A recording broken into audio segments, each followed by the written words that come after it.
ছোটবেলার সেই শৈশবের স্মৃতি এই সময়টাতে দাঁড়িয়ে। সরস্বতী পুজো কোন কোন স্কুলের কোন কোন মেয়ে ভালো দেখতে তাদের জায়গায় ফুটপাতের উল্টো দিকে দাঁড়িয়ে থাকা।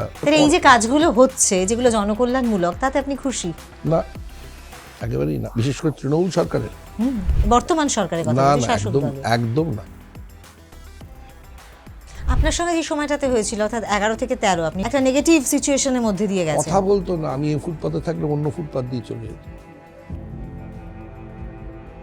কিন্তু এই যে বর্তমানে যে ঘটনাটা ঘটছে, যেরকম আমরা দেখছি অভিনেতা অনির্বাণ ভট্টাচার্য, ঋদ্ধি সেন, এরা সমস্ত এরা কিন্তু অলিখিতভাবে ব্যান হয়ে যাচ্ছে। দুটো বাইক এসে দাঁড়িয়ে বলেছিল ওই কাজ করবে ইষ্টি কুটুম বলে, তখন একটা সিরিয়াল হতো, ওই লোকটা এখানে থাকলে এখানে শুটিং হবে না।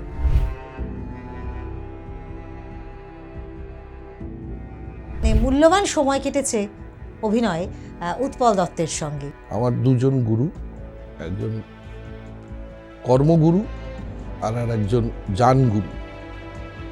এখন মানে ভাবাই যায় না ছেলে মানে যারা সব আসছে, যত না অভিনয় শেখে তার থেকে মাসেলটা বেশি আগে শিখে নেয় আর কি।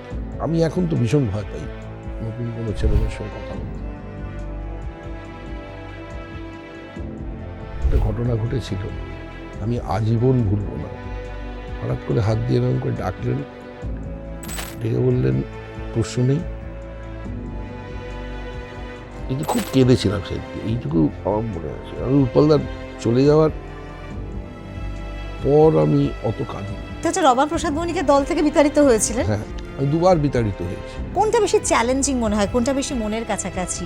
মাথার চুল থেকে পায়ের নখ পর্যন্ত দিয়ে প্রকাশ করতে হবে। সামনে মানুষ বসে আছে, সামনে এক্ষুনি জানতে পারছি আমি। পাশে কেউ অসুস্থ হবে, বেশি কিছু করতে পারে, টাকা পয়সা দিতে হবে, শুধু একটু গিয়ে পাশে বসলেই হবে। মানে আমাদের জীবনটা না আনপ্রেডিক্টেবল। আমি এখনো কমপ্লিটলি রিজেক্টেড নই। এমন অত্যাচার করেছি, গতি কমে গেছে, গাছেরা শালক সংশ্লেষ করা বন্ধ করে দিচ্ছে। তাতে অভিজিৎ ব্যানার্জি বলেছে না না, এইসব তো একদম উচিত হচ্ছে না।